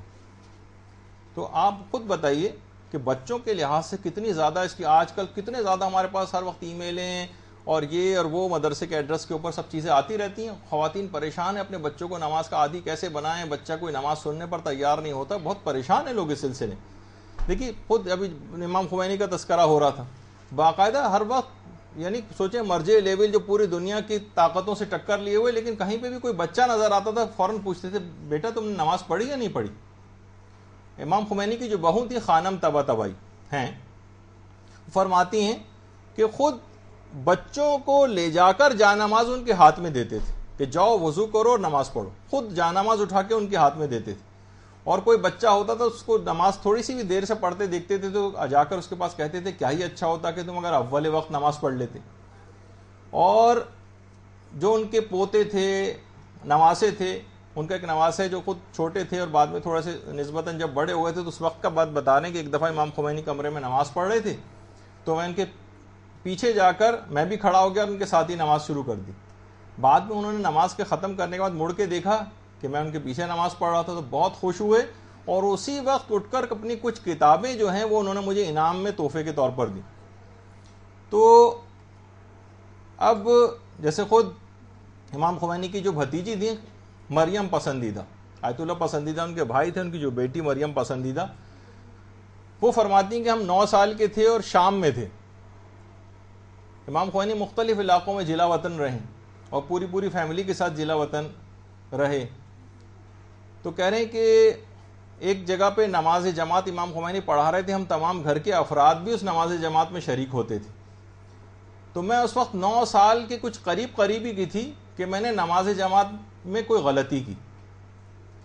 تو وہ فرماتی ہیں کہ میری والدہ نے مجھ کو نماز ختم کرنے کے بعد ٹوکا کہ تمہاری نماز صحیح نہیں ہے, تم نے فلاں چیز کی غلطی کی. مجھے بہت افسوس ہوا کہ میں نے اتنی محنت سے نماز پڑھی ہے, میں رونے لگی. میری رونے کی آواز سن کر امام خمینی پیچھے متوجہ ہوئے اور مجھے اپنے پاس بلایا کہ کیوں رو رہی ہوں. تو میں نے کہا کہ مجھ سے نماز میں فلاں غلطی ہو گئی جس سے میری نماز غلط ہو گئی. اس کے بعد وہ خود فرماتی ہیں امام خمینی کی بھتیجی کہ امام خمینی نے نماز مغرب کا یہ واقعہ ہے, نماز مغرب پہ فوراً بعد عشاء پڑھانی تھی, لیکن 20 منٹ تک نماز کے مختلف مسائل مجھ کو بیٹھ کر سمجھاتے رہے اور نماز عشاء کو 20 منٹ تاخیر سے شروع کیا, 20 منٹ تاخیر سے. یعنی اتنی اہم چیز ہے یہ نماز. ہمارے ہم تو دیکھتے ہیں کہ فوراً بچے جس انداز سے ٹربو بوسٹ لگا کے جو کہ نماز پڑھتے ہیں, چند سیکنڈ کے اندر پڑھ کے پتہ چلا آپ کمرے سے باہر گئے اور فوراً اندر آئے تو وہ نماز پڑھ کے بھی ختم کر چکے تھے. تو بعض اوقات ایک تو اتنی تیز رفتاری کے ساتھ نماز, وہ بھی ہم آگے چل کر ڈسکس کریں گے اس کو اپنی اگلی نشستوں میں, کہ نماز کو بہتر سے بہتر کیسے بنائیں اور بچوں کو خود اس کا عادی کیسے بنائیں. تو 20 منٹ نماز عشاء میں تاخیر کی، اور ایک چھوٹی بچی جو 9 سال کی بچی ہے اس کو بیٹھ کر 20 منٹ تک نماز کے مسائل سمجھاتے رہے، اور 20 منٹ تاخیر سے شروع کی اور پوری جماعت انتظار کرتی رہی۔ اور اسی طریقے سے آیت اللہ خلخالی جو بعد میں وہاں پر چیف جسٹس وغیرہ کے عہدے پر بھی رہے، جو امام خمینی کے خاص شاگرد تھے، وہ فرماتے تھے کہ امام خمینی نماز کے معاملے میں اتنے حساس تھے کہ جو بھی طالب علم دیر سے نماز پڑھتے تھے ان کے اوپر بہت شدید ناراض ہوتے تھے، اور وہ ہر وقت ڈرتے ہی رہتے تھے کہ امام خمینی کہیں درس دینا موقوف نہ کر دیں، بند نہ کر دیں، یا اس کو اپنی کلاس سے نہ نکال دیں کہ نہیں میں تم کو نہیں پڑھا سکتا کیونکہ تم نماز کو اول وقت میں نہیں پڑھتے ہو، کہیں درس دینے سے ہم کو منع نہ کر دیں۔ اور یہی وجہ ہے کہ امام خمینی کے متعلق ملتا ہے کہ وہ بلوغ سے بھی بہت پہلے سے نماز شب تک کے پابند تھے۔ سیدھے ہاتھ پہ امام خمینی کی تصویر، بلوغ سے بھی پہلے نماز شب کے اس حد تک پابند، اور خود ان کی زوجہ محترمہ یہ بات بیان فرماتی ہیں امام خمینی کی کہ امام خمینی رات کو نماز شب کے لیے اٹھا کرتے تھے اور لائٹ نہیں جلاتے تھے، اور ایک ٹارچ رکھی ہوئی تھی، اور ٹارچ کی روشنی بھی پاؤں کی طرف کر کے رکھتے تھے۔ ہماری طرح نہیں کسی کے ہاتھ میں ٹارچ آ جائے تو سب سے پہلے لوگ آنکھوں پہ لائٹ مارتے ہیں، اس طرح سے نہیں کرتے تھے، تو پاؤں کی طرف جو ہے وہ ٹارچ کی روشنی رکھتے تھے۔ اور اس کے بعد جب نماز شب کے لیے وضو کرنے کے لیے جاتے تو نل جس جگہ پہ تھا وہاں پہ نیچے اسفنج انہوں نے رکھا ہوا تھا کہ پانی گرنے کی آواز سے دوسرے لوگ نہ کہیں اٹھ جائیں، تاکہ اس کی پانی گرنے کی آواز نہ جائے ان تک۔ تو اس طرح سے یہ افراد کی جو انقلاب لے کر آئے ہیں اور اسلام کو ایک بول بالا دنیا میں کیا، وہ نماز کی طاقت سے کیا۔ تو اور اسی طرح سے ان کی اپنی صاحبزادی خانم فریدہ مصطفی جو بیٹی ہیں امام خمینی کی، اور آج بھی تہران یونیورسٹی میں ہیڈ آف دی ڈپارٹمنٹ ہیں، پروفیسر ہیں اور پی ایچ ڈی ہیں،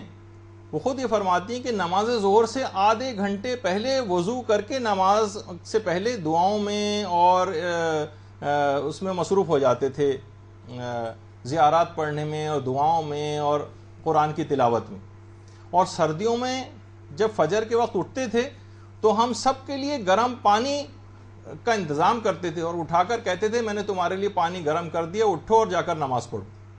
یعنی پورے گھر کے لیے پانی کو گرم کر کے رکھتے تھے، جو بچوں کی تربیت کے حوالے سے بھی ہم نے ایک دفعہ سینئر کلاسز میں ذکر کیا تھا کہ بچوں کو نماز کا عادی بنانے کے لیے ضروری ہے سردیاں اگر ہیں تو ان کے لیے گرم پانی پہلے سے کر کے رکھیں، ورنہ ایسا نہ ہو کہ وہ مثلا ٹھنڈے پانی کی وجہ سے ان کو کوئی کراہیت ہو نماز سے۔ اور آغا آشتیانی جو امام خمینی کے بڑے قریبی رفقا میں شمار ہوتے تھے، وہ کہتے تھے کہ ہمیشہ نماز سے پہلے امام خمینی کی عادت تھی تلاوت قرآن ضرور کرتے تھے، ہماری طرح نہیں کہ بس فوراً بچھائی جائے نماز اور اللہ اکبر کہہ کے شروع کر دی، آدھے گھنٹے پہلے سے مصلی پر آ گئے، تلاوت قرآن میں مشغول رہے، اور اس کے بعد پھر نماز کو اس انداز سے شروع کیا کرتے تھے۔ اور آیت اللہ خنصاری فرماتے ہیں کہ شدید برف باری ہو رہی ہوتی تھی، دیکھیے قم کی اور مشہد کی برف باری کتنی شدید برف باری ہوتی تھی، تو مدرسہ فیضیہ میں امام خمینی ہوتے تھے، تو مدرسہ فیضیہ میں اس کی تاریکی میں اٹھتے تھے اور برف کو توڑ کر وضو کرتے تھے، اس میں سے جو پانی نکلتا تھا، سوچیے کہ شدید برف باری ہو رہی ہے، برف کو توڑ کر وضو اس سے کیا کرتے تھے اور پھر نمازوں میں مصروف ہوتے تھے۔ آج بھی بہت سارے لوگ ان کی پیروی میں جو نماز کے پابند ہیں، نماز کا وقت ہو جائے پانی کہیں اویلیبل نہ ہو تو اسی طرح سے برف توڑ کر کیا کرتے تھے۔ اور اس کے بعد اذان فجر کے بعد حرم معصومہ قم جاتے تھے۔ اچھا یہ تو خیر مشہد ہے، لیکن مشہد میں بھی اب دیکھیے برف باری کا کیا ٹھکانہ ہوتا ہے، اسی طریقے سے قم ہے۔ تو امام خمینی پھر نماز فجر کے بعد حرم معصومہ قم کی طرف جاتے تھے، اور مسجد بالا سر جو خود حرم میں ہے وہاں پر میرزا جواد ملکی تبریزی جو امام خمینی کے عرفانیت کے استاد تھے، ان کی اقتداء میں جا کر نمازیں پڑھا کرتے تھے، اور پھر اس کے بعد پھر مطالعے میں مصروف ہوتے تھے۔ امام خمینی کی جوانی کی تصویر، اس کے بعد پھر مطالعے کے اندر مصروف ہو جاتے تھے، اور ہر وقت کوشش یہ کرتے تھے کہ باوضو رہیں، کبھی بھی دائم الوضو تھے، بہت کم ایسا ہوتا تھا کہ کبھی ایسا موقع پیش آ جائے کہ ادھر وضو ٹوٹتا تھا اور دوبارہ وضو کر لیتے تھے۔ یہاں تک کہ بستر بیماری پر جب تھے تو جتنا بھی مستحبات تھے اس پر اس طرح سے عمل پیرا ہوتے تھے۔ دیکھیے یہ سب باتیں اس وجہ سے بیان کی جا رہی ہیں تاکہ آپ کے سامنے آ جائے کہ کوئی بھی شخص بڑا کیسے بن جاتا ہے، اس کی بہت ساری اس طرح کی چیزیں ہوتی ہیں کہ جن کے اوپر عمل کرنے سے وہ بڑا بنتا ہے، کہ الہی قوت اور طاقت اس کے اندر آتی چلی جاتی، نمازوں کو اس انداز سے اولیت اور فوقیت دینے کے لیے کہ نماز سے پہلے آئینہ بھی دیکھ رہے ہیں اور تمام مستحبات کے اوپر بھی عمل کر رہے ہیں اور پرفیوم بھی لگا رہے ہیں اور اپنے امامے کا جو تحت الحنک اس کو بھی نکالا جا رہا ہے اور پورے مستحبات کے ساتھ اس انداز سے جو ہے وہ اور آخری وقتوں تک میں جو انہوں نے نماز پڑھی وہ اشاروں سے تمام مستحبات کے ساتھ جو ہے وہ نماز پڑھی، بالکل آخری وقت میں جب ہاتھ بھی نہیں ہلا پا رہے تھے۔ اور ہمیں بھی چاہیے کہ دیکھیے اپنے بچوں کو ابھی سے اس طرح سے ان کو عادی بنائیں کہ وہ نمازوں کا عادی ان کو بنائیں، ان کو دعاؤں کا ان کو عادی بنائیں۔ دیکھیے بچے جو ہیں وہ لوگوں کو دیکھ دیکھ کر بچے سیکھتے ہیں۔ بچہ وہی کر رہا ہوتا ہے جو دوسروں کو دیکھ رہا ہوتا ہے، ویسے ہی اس کو کرنے کو دل چاہتا ہے۔ بہت سے بچے جو نماز جماعت پڑھنے کے والدین کے ساتھ جاتے ہیں گھر میں بھی اس کی پریکٹس کرتے ہیں، پیچھے کھلونے رکھ کے نماز جماعت مثلاً جو ان کو پڑھا رہے ہیں۔ تو یہ کیا ہے؟ یہ دیکھ کر آیا ہے بچہ، اس کو ایک طریقہ کار جو ہے وہ اس کے نگاہوں کے سامنے۔ اور پھر جب یہی بچے جب بڑے ہو جاتے ہیں تو وہ متقی و پرہیزگار جوان کا عذاب، جن زمین کے اوپر عذاب آیا ہی چاہتا ہے لیکن گریہ ازاری کرتے ہوئے اور نمازیں پڑھتے ہوئے نوجوانوں کو دیکھ کر واپس ہو جاتا ہے۔ پھر اس قسم کے نوجوان بڑے ہو کر یہ اس انداز سے، ورنہ آج کل جو ہمیں بچے دیکھنے میں آ رہے ہیں وہ یہ کہ والدین تو پابند ہیں اور بچہ جو ہے مثلا ان کے سر پہ سوار ہو کر کھیل کود کر رہا ہوتا ہے اور یہ دعا کر رہا ہوتا ہے کہ اللہ میری ماں کی نمازوں کو قبول فرما۔ تو بہرحال دیکھیے یہی وہ چیزیں ہیں کہ فقط علماء فرماتے ہیں کہ نماز پنجگانہ کی پابندی ہی سے انسان جنت کو حاصل کر سکتا، فقط نماز پنجگانہ کی ادائیگی سے۔ ایک شخص آتا ہے پیغمبر اسلام کے پاس،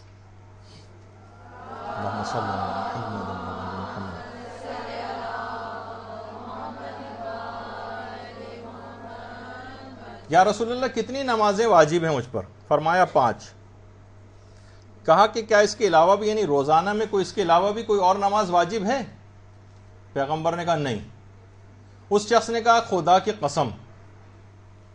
میں ان 5 نمازوں کی ادائیگی میں نہ کوئی کوتاہی نہیں کروں گا، نہ اس میں اضافہ کروں گا نہ کمی کروں گا۔ پیغمبر اسلام نے کہا کہ اگر یہ شخص سچ بول رہا ہے تو یقیناً جنت میں جائے گا۔ یعنی فقط نماز پنجگانہ کی ادائیگی کے متعلق اس سے بات ہوئی تھی۔ کہا کہ اگر یہ سچ بول رہا ہے کہ واقعی نماز پنجگانہ کی پابندی کر لے اور کوئی نماز کسی بھی وجہ سے قضا نہ ہونے دے تو پیغمبر نے کہا یقیناً وہ جنت میں جائے گا۔ جب یہ ہمارے چھٹے امام جعفر صادق علیہ الصلوۃ والسلام فرماتے تھے کہ نمازوں کے اوقات کی پابندی کا درس کسی بھی مرغ سے سیکھو، کیونکہ مرغ نماز کے اوقات میں اپنی آواز کو بلند کر کے تم کو نماز کے اوقات سے آگاہ کرتا ہے۔ اس جانور سے ہی کچھ سبق سیکھ لو۔ اور حضرت لقمان کی جو وصیتیں خود قرآن نے کتنی نقل کی، دیگر وصیتوں میں حضرت لقمان نے ایک دفعہ اپنے بیٹے سے کہا تھا کہ اے بیٹا مرغ کو تم سے زیادہ ہوشیار نہیں ہونا چاہیے۔ مرغ جس کو آپ مرغا کہتی ہیں اس کو تم سے زیادہ ہوشیار نہیں ہونا چاہیے کہ وہ تو سحر کے وقت اٹھ کر خدا کی حمد کرے اور تم پڑے سوتے رہو۔ کوئی جانور تم سے زیادہ ہوشیار اور سمجھدار ہے۔ یہی وجہ ہے کہ آیت اللہ حسن زادہ عاملی یہ ہمارے موجودہ زندہ مجتہدین میں سے عرفاء میں سے ایک ہے۔ کتنے افسوس کی بات ہے کہ آپ کو یہ بات بتانی پڑ رہی کہ یہ بھی کوئی شخصیت ہیں اور ماشاءاللہ حیات بھی ہیں، اور یہ ایسی شخصیتیں جن کے متعلق مرحوم آیت اللہ سید محمد حسین طباطبائی فرماتے تھے کہ آیت اللہ حسن زادہ عاملی کی شخصیت اور ان کے مقام اور مرتبے کو امام زمانہ علیہ السلام کے علاوہ کوئی نہیں جانتا۔ اللہم صلی علی محمد۔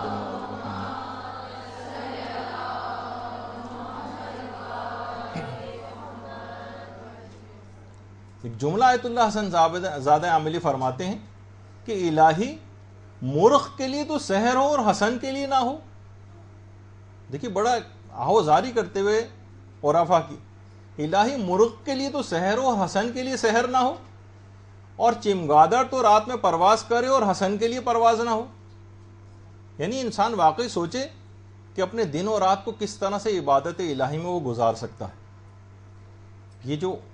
علماء ہیں ان کو اتنا بڑا مقام اور مرتبہ یقین جانی کہ فقط نماز کی وجہ سے حاصل ہوا ہے۔ نماز اتنا دیکھیے اتنی اہمیت ہے کہ مسلمانوں کے عالم گزرے ہیں جن کا ہمارے علماء میں بہت عزت و احترام سے نام لیتے ہیں، حاتم اسم، اسم بہرے کو کہتے ہیں، حاتم نام تھا۔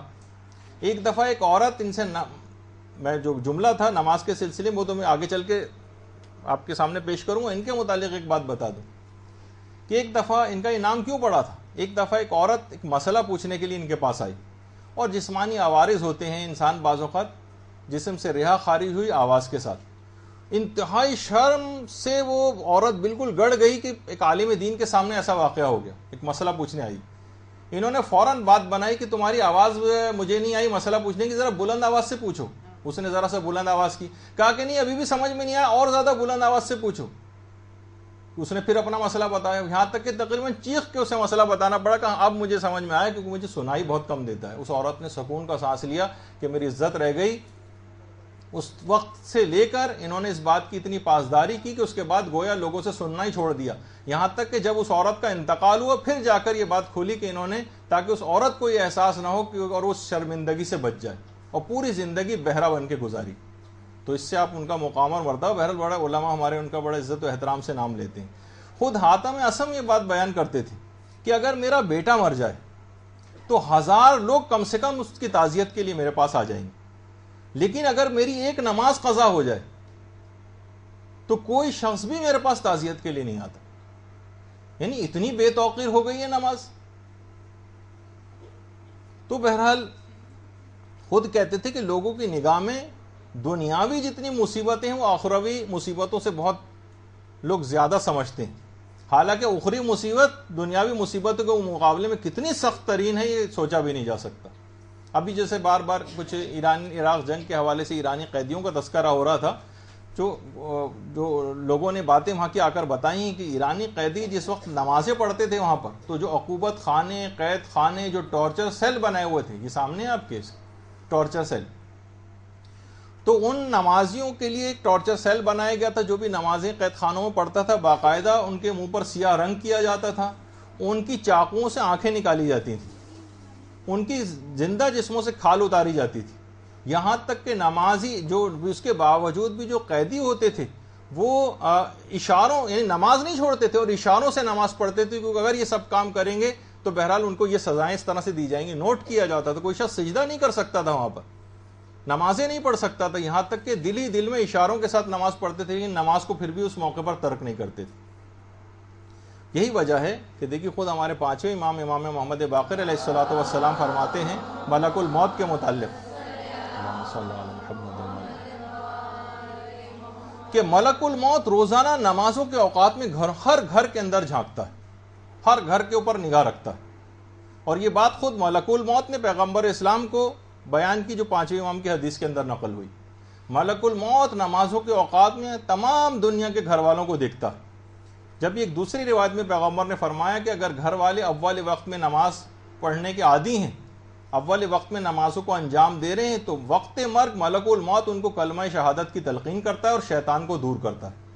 تو اس لحاظ سے اس کی بہت ہی زیادہ اس بات کی تاکید ہے، اور اتنی اہم چیز ہے یہ نماز، جو کہ آج پوری تقریباً درس اسی عنوان پر ہو گیا، انشاءاللہ اگلی دفعہ سے ہم باقاعدہ مرحلے وار اپنی گفتگو شروع کر دیں گے۔ اتنی اہم ہے کہ تمام انبیاء کی جو آخری وصیت تھی وہ نمازی کے متعلق تھی، آخری وصیت 1,24,000 انبیاء کی زبانوں پر جو آخری کلمہ ہوتا تھا وہ نماز سے متعلق ہوتا تھا، باقاعدہ جو ہمارے چھٹے امام نے وسائل الشیخی کے اندر روایت کو نقل بھی کیا۔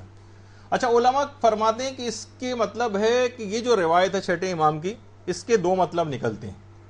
یعنی تمام انبیاء کی آخری وصیت نماز ہوتی تھی، چھٹے امام نے کہا۔ اس کا مطلب یہ ہے کہ تمام ادیان میں نماز کا وجود تھا۔ اس سے ایک مسئلہ یہ استنباط ہوتا ہے اس حدیث سے، طریقہ کار ہو سکتا ہے کچھ الگ ہوں،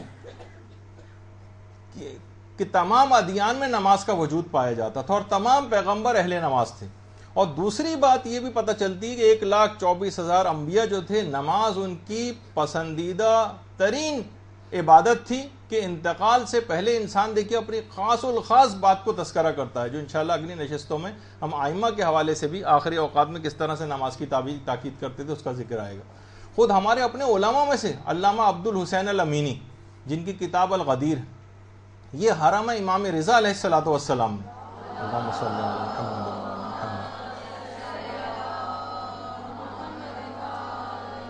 حیران ہوں گے آپ سن کر کہ روزانہ حرم امام رضا میں امیر المومنین کی سیرت کی پیروی میں 1000 رکعت روزانہ شب میں پڑھا کرتے تھے. 1000 رکعت روزانہ. جب لوگ ان سے پوچھتے تھے علامہ آپ تھکتے نہیں ہیں اتنی عبادت کر کے؟ تو فرماتے تھے کہ جب مچھلی پانی میں تیرنے سے نہیں تھکتی تو میں نماز سے کیسے تھک سکتا ہوں. تو دیکھیے، اور ہم ان کے مقابلے میں محسوس کرتے ہیں کہ اپنے کاموں کو ہم اولیت دیتے ہیں، نمازوں کو ٹالتے ہیں، اس کو حقیر یا کم اہمیت سمجھتے ہیں، جبکہ پروردگار عالم فرشتوں کے سامنے فخر و مباحت کر رہا ہوتا ہے کہ تم نے میرے اس بندے کو دیکھا جو نماز شب پڑھتا ہے، اس کے لیے فخر و مباحت کرتا ہے. اور بعض اوقات پروردگار عالم جو ان افراد کے اوپر تعجب کر رہا ہوتا ہے کہ جو نماز نہیں پڑھتے اور رزق تلاش کرتے پھر رہے ہوتے ہیں، کام کرتے پھر رہے ہوتے ہیں، کہ پروردگار کہتا ہے میرے اس بندے کو دیکھو کہ وہ خیال کرتا ہے کہ اس کی حاجات کی جو برابری ہے وہ میرے علاوہ کسی اور کے ہاتھ میں، رزق تلاش کرتا پھر رہا ہے، جبکہ رزق سب کو بانٹنے والا میں ہوں. یہ میری بارگاہ میں سر جھکانے کے بجائے دیکھو نمازوں کو قضا کر کے میری بارگاہ میں آئے بغیر لوگوں کے دروں پہ بھٹکتا پھر رہا ہے. تو جب بھی پیغمبر اسلام نماز کو اپنی آنکھوں کا نور قرار دیتے تھے اور کہتے تھے کہ نماز میرے لیے اس طرح سے ہے، اتنی پروردگار نے مجھے محبوب قرار دیے نماز جیسے پیاسے کے لیے پانی اور غذا ہوا کرتی، جبکہ بھوکا اور پیاسا پھر بھی آب و غذا سے سیر ہو جاتا ہے مگر میں نماز سے سیر نہیں ہوتا. یہ پیغمبر فرماتے ہیں. تو خود امام خمینی کا ایک جملہ ہے کہ نماز پنجگانہ، جو آپ نماز پنجگانہ پڑھ رہی ہیں نا، وہ کہتے تھے کہ نماز قلب مومن میں توحید کے شجر طیبہ کو ایسا مستحکم کرتی ہے کہ پھر مومن کے دل سے ایمان کو کوئی نکال نہیں سکتا. یہ ایک شجر طیبہ کے درخت کی آبیاری آپ کے اندر کرتی چلی جا رہی.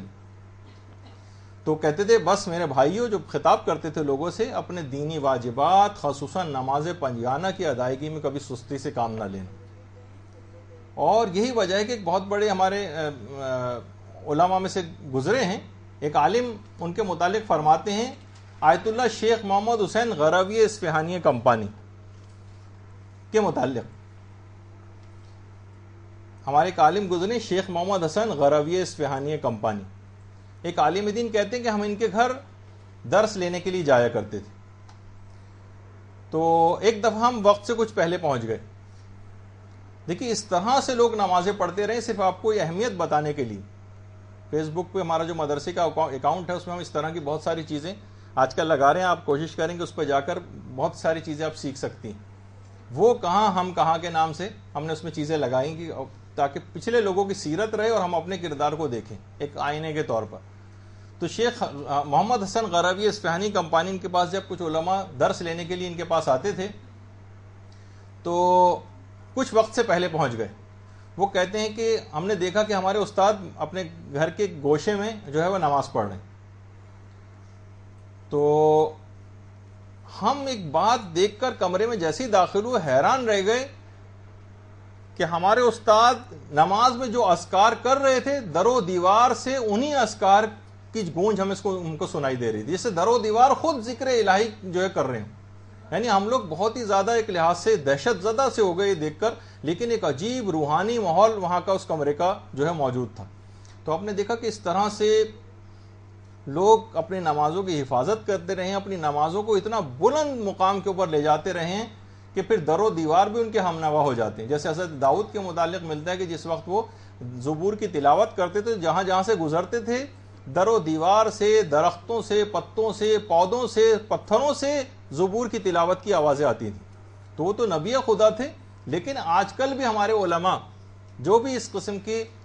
تمام آداب اور شرائط نماز کے پابند ہیں ان سے بھی اس طرح کی کرامتوں کا ظہور ہوا کرتا ہے. تو بہرحال اور نیک اور صالح ہونے کی نشانیوں میں سے ایک نشانی قرار دیتے تھے ہمارے ائمہ. راوی ایک دفعہ کہتا ہے کہ ہم چھٹے امام جعفر صادق علیہ الصلوۃ والسلام کی خدمت میں پہنچے.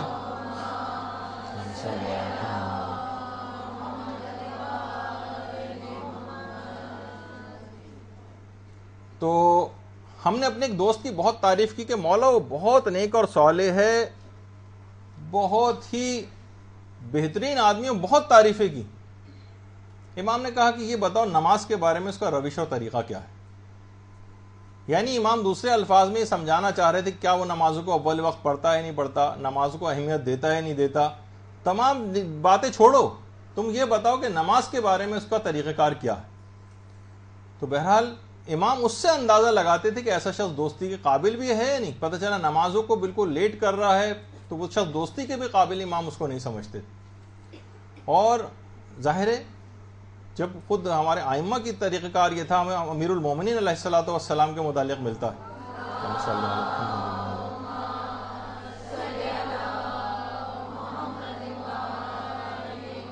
کہ جو 2 انگلیوں سے در خیبر کو اکھاڑتا ہے، اس کی نمازوں کے اوقات میں یہ حالت ہو جاتی تھی کہ مسجد کوفہ کی دیواریں پکڑ پکڑ کے سہارا لے کے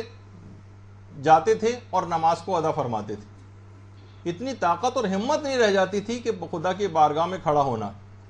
اور گھر کے بھی جو حصے تھے ان کے اندر ایک کمرہ مخصوص کیا ہوا تھا امیر المومنین نے۔ رات کا جب ایک حصہ گزر جاتا تھا تو امیر المومنین کے متعلق ان کی سیرت میں ملتا ہے کہ رات کو اٹھتے تھے اور اپنے ایک بچے کو بیدار کرتے تھے اور اپنے ساتھ اس کمرے میں لے جا کر نماز میں مشغول ہو جاتے تھے۔ البتہ بہرحال اتنا ضرور رہے کہ بچوں کو بعض اوقات، یعنی ہم دیکھتے ہیں کہ بہت سے افراد اتنا سختی ان کے اوپر بہت سی چیزوں میں کرنے لگتے ہیں کہ بچے اس سے متنفر ہو جاتے ہیں۔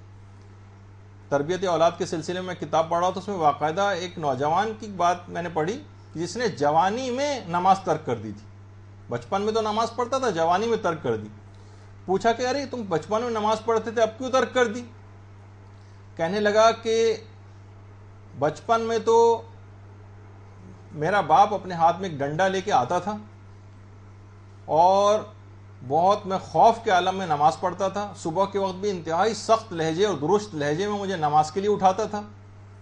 اور پھر بھی اگر میں سوتا رہ جاتا تو ڈنڈا مار کے اٹھاتا تھا، اور سخت سردی اور برف باری میں لے جا کے حوض میں کی طرف لے جاتا تو کہتا تھا برف توڑ کر اسی سے ابھی وضو کرو۔ اور اب میرا باپ بوڑھا ہو گیا، اب اس کی طاقت ویسی نہیں رہی، اب میں بھی جوان ہو گیا اور ڈنڈے کا بھی کوئی خوف نہیں رہا، لہٰذا میں نے دین عصا و ڈنڈے کو ترک کر دیا۔ یہ باقاعدہ جملہ تھا۔ تو ایسی کوئی چیز نہ ہو، بچوں کو اس انداز سے ایسے طریقہ کار آپ اختیار کریں کہ بچوں کو نماز سے محبت ہو جائے، نہ کہ ڈنڈے وغیرہ ان کے اوپر برسا کر ان کو نماز کا عادی بنایا جائے، جو کہ اکثر اور بیشتر صاحبان ایمان اس قسم کے طریقہ کار کو اختیار کر جاتے ہیں۔ تو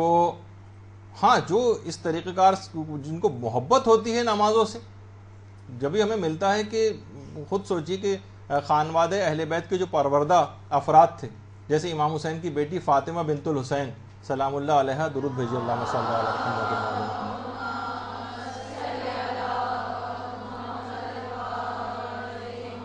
جو حسن مثنی کی زوجہ تھیں، ان کی وفات پر ان کی قبر کے کنارے خیمہ لگایا تھا فاطمہ بنت الحسین نے،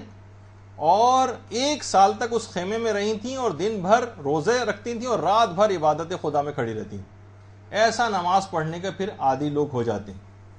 اور احیاء العلوم میں باقاعدہ امام غزالی نے حضرت اویس قرنی کے متعلق یہ بات لکھی کہ محلے کے بچے ان کو دیوانہ سمجھ کر ان پر پتھر برساتے تھے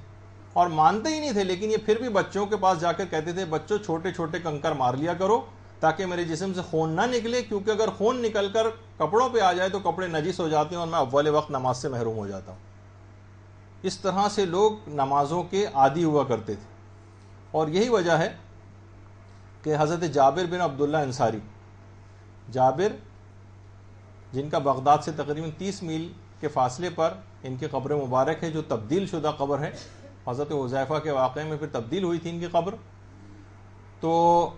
وہ خود بیان کرتے ہیں کہ ایک دفعہ کچھ لوگوں نے حضرت امیر المومنین علیہ الصلوۃ والسلام سے ایک چیز پوچھی،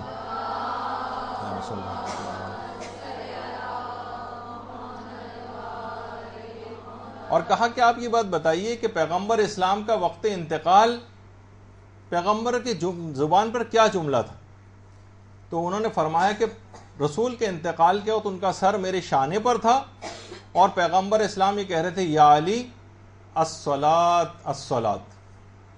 اے علی نماز، اے علی نماز۔ تو اور یہ وہی نماز ہے کہ جس کے متعلق اب ہم ایک چیز آپ کو کیسی دکھا رہے ہیں، اس کو ذرا غور سے دیکھیے۔ ایک انتہائی کمزور، بوڑھا، بیمار شخص کہ جس کے پاس نماز کی طاقت تھی اور اس نے پوری دنیا کی بڑی بڑی قوتوں کو اپنے سامنے گھٹنے ٹکوا دیے اسی نماز کی طاقت پہ. وہ دیکھیں کہ نماز، ہم ایک کلپ آپ کو دکھا رہے ہیں تاکہ اس سے آپ کو ایک اندازہ ہو جائے گا کہ نماز کی اہمیت اس سلسلے میں کیا ہے. نماز نفس کی عزت ہے اولی. اچھا، اب یہ آپ دیکھیے کہ امام خمینی کو بستر مرگ پہ ہیں اور کس انداز سے ان کو وضو کروایا جا رہا ہے، کتنی مشکلات میں، جبکہ لوگ نمازوں کو چھوڑتے ہیں. کی قسم نماز دین کی حرمت ہے، اوصیا کی قسم. یہ پٹی وغیرہ اتاری جا رہی ہیں، اب یہ ہاتھ اٹھا کے ان کا سر کا مسح کروایا جا رہا ہے. نماز قصہ وحدت ہے کبریا کی قسم. نماز خیر عمل کی طرف بلاتی ہے، نماز عشق خدا کا پاؤں کا ہنر مسح ہو رہا ہے. سکھاتی ہے، نماز عبد کو معبود سے ملاتی ہے، نماز گفتگو اللہ سے کراتی ہے. پاؤں ہلا بھی نہیں سک رہے ہیں ہاتھ پاؤں کو، تب ہو رہا ہے. نماز گناہوں سے بھی بچاتی ہے، نماز قبر تلک ساتھ ساتھ جاتی ہے. اب تیمم کرنا ہے تو تیمم اگر جبیرہ زیادہ بڑا بندہ ہے تو اسے اتارنا ہوتا ہے. نماز نفس کی عزت ہے اولیاء کی قسم. نماز دین تمام مستحبات پہ عمل کرتے تھے، یہاں تک کہ امامہ باندھنا، اس کا تحت الحنک نکالنا بستر مرگ پہ بھی ترک نہیں کیا. قصہ وحدت ہے کبریا کی قسم. نماز خیر عمل کی طرف بلاتی ہے، نماز عشق خدا کا ہنر سکھاتی ہے، نماز عبد کو معبود سے ملاتی ہے، نماز گفتگو اللہ سے عطر لگا کے نماز پڑھنا، تو پرفیوم منگوایا، نماز گناہوں سے بھی بچاتی ہے، نماز پرفیوم چھڑکا، 70 گنا زیادہ ثواب ملتا ہے. نماز جماعت ہسپتال کمرے میں آج تک کسی نے نہیں دیکھی ہوگی، اور ڈرپ لگی ہوئی ایک آدمی ہاتھ میں لے کے کھڑا ہوا ہے. وہ ہے جو فاقوں میں مصطفیٰ نے پڑھی، جگا کے اپنے ہی قاتل کو مرتضیٰ نے پڑھی، جو چکیوں کی مشقت میں فاطمہ نے پڑھی، گلے لگا کے زہر کو جو مجتبیٰ نے پڑھی، جو چاہتا ہے کہ عظمت نماز کی دیکھے، میرے حسین کا وہ سجدہ آخری دیکھے. پڑھی نماز جو عابد نے پشت ناقہ پر ادا کیا، جسے باقر نے سختیاں سہ کر بیاں کیا، جسے جعفر نے برسر منبر رکوع میں برسوں رہے، جس کے کاظم مضطر رضا نے لب پہ سری الرضا سجا کے پڑھی، تقی نے تقوی ابو طالبی بتا کے پڑھی، نقی نے نخوت باطل مٹا مٹا کے پڑھی، اور عسکری نے خبر آخری سنا کے پڑھی. پس نماز مصلی پہ رو رہا ہے کوئی، امام اصل ہے اور حجت خدا ہے وہی. اماموں کے غلاموں کا غلام وہ نماز پڑھتا ہے. نماز نفس کی عزت ہے اولیاء کی قسم. نماز دین کی حرمت ہے اوصیا کی قسم. اب اشاروں میں نماز کیسے پڑھی وہ بھی آپ سیکھنے کے لحاظ سے بھی سن دیکھیں. نماز قصہ وحدت ہے کبریا کی قسم. نماز خیر عمل کی طرف بلاتی ہے، نماز عشق خدا کا ہنر سکھاتی ہے، نماز عبد کو معبود سے ملاتی ہے، نماز گفتگو اللہ سے کراتی ہے، یہی نماز گناہوں سے بھی بچاتی ہے، نماز قبر تلک ساتھ ساتھ جاتی ہے.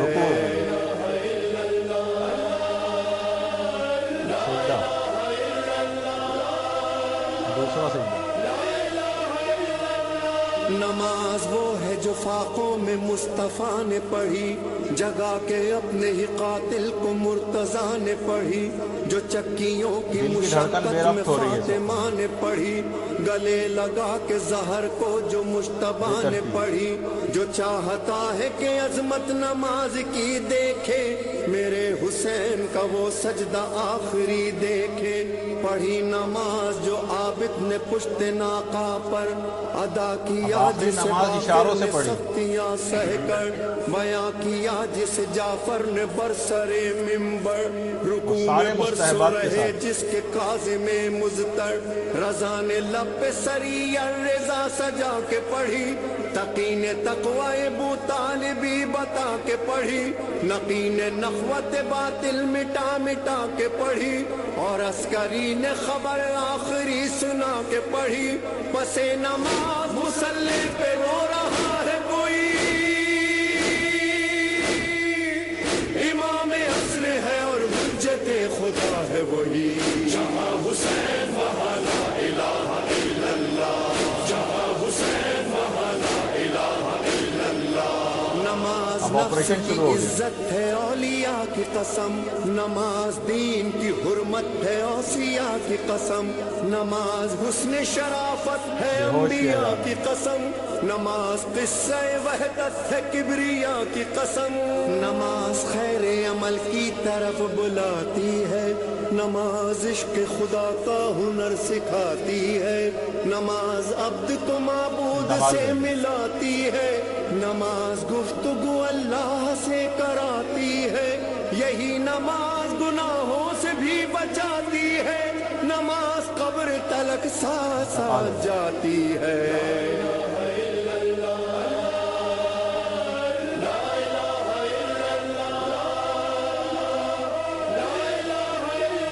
بیٹے احمد خمینی۔